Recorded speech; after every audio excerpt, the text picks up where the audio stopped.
अगर आपको कहीं बढ़ना है, आगे पहुंचना है, तो मेहनत तो करना पड़ेगी, है ना। और मेहनत करेंगे तो निश्चित ही उसका परिणाम मिलता है। मैं Devkaran Verma, as a director Shri Krishna Bal Mandir higher secondary school से। मैं एक्चुअल में उज्जैन ज़िले के तराना तहसील में गांव पड़ता है, ऊपड़ी करके गांव है, वहाँ से हूँ। पापा जो है वो खेती करते थे और पहले खेती में भी इतने साधन नहीं थे, तो आर्थिक स्थिति बहुत बहुत बहुत बहुत ज़्यादा ख़राब थी। हमारे गांव में एक्चुअल में गांव पर जाने तक सड़क भी नहीं थी, ऐसा था। और गांव में केवल 5वीं तक ही स्कूल था। 2008 में जब हम यहाँ आए, यहाँ तो हमारे एक मित्र हैं विक्रम सिंह जी पटेल, हमारे गांव के उधर से ही बिलोंग करते हैं। तो वो खुद का स्कूल चला रहे थे, तो उन्होंने बोला कि नहीं यार, आप खुद का स्कूल डालो। तो यहाँ पे स्कूल भी नहीं था, तो उन्होंने बोला ठीक है। तो वहाँ उन्होंने कमरे किराए से दे दिए और हमने 2 कमरों में पहले साल 60 बच्चों के साथ में स्कूल की प्रारंभ 2008 में किया था।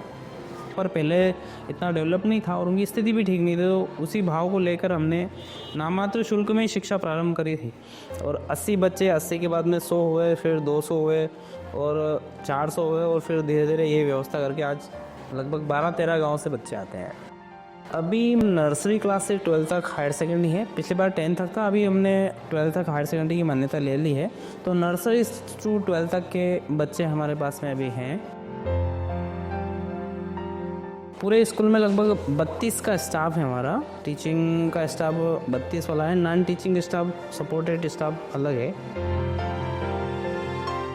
सब वेल ग्रेजुएट स्टाफ है और पूरे जो उसके लिए बीएड डीएड जो अनिवार्य है वो भी टर्म्स सारे फॉलो करते हैं, क्योंकि आजकल स्कूल की मान्यताओं में ये रूल्स है कि आप अनक्वालिफाइड टीचर को नहीं रख सकते, सारे क्वालिफाइड टीचर हैं।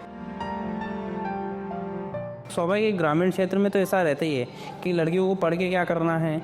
तो पेरेंट्स से बात करी, स्वाभाविक हमारे मैडम थे, उन्होंने भी उनको कन्विंस करा, है ना। बाहर से जो स्टाफ आता था उन मैडम ने भी बात करी कि भैया ऐसा नहीं है, स्वाभाविक ज़रूरी नहीं कि काम ही करें वो, पर जब अगर एजुकेशन उनके पास में होगा तो आगे जाके वो कुछ अच्छा कर पाएंगे। तो लोग भी जागृत हुए और वो धीरे धीरे फिर उन्होंने अपने बच्चों को भेजना चालू किया। और लगभग जब उस बैच की लड़कियां थी, उन्होंने अच्छा जीएनएम, यहाँ पास में अरविंदो है, वहाँ से उन्होंने जीएनएम बीएससी नर्सिंग कोर्स करा और वो आज अच्छा खासा डेवलप कर रही हैं। सब पेरेंट्स की आवश्यकता है कि हमारा बच्चा अच्छे से अच्छे स्कूल में पढ़े, उसे अच्छी सुविधाएं मिले। शिक्षा तो अच्छी मिले ही सही, पर लेकिन उसको सुविधा भी आवश्यकता है। तो वो सब ज़रूरी है कि वो बिना फंड के तो संभव है ही नहीं। 13 में मैंने शायद वर्धना से जुड़ा था, मैं वो आए थे अपने पास में। और उस टाइम पे वर्धना ही एकमात्र ऐसी कंपनी थी जो कि स्कूलों में फंडिंग करती थी। अनसिक्योर फंडिंग वर्धना ही करते थे, आजकल तो बहुत सारी हैं, पर वर्धना ही करती थी। और वर्धना से हमने उस टाइम पे 5 लाख का लिया था लोन।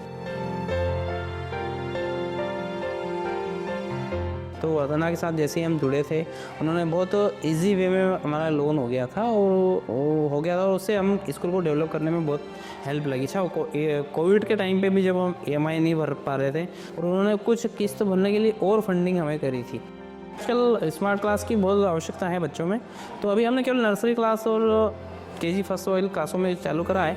धीरे धीरे और भी इसको डेवलप करेंगे और सभी क्लासों में ऐसी आगे आने वाले भविष्य में हम उसको करेंगे। में बहुत ज़्यादा नीड थी, फंड की आवश्यकता थी, क्योंकि स्कूल को डेवलप करना था।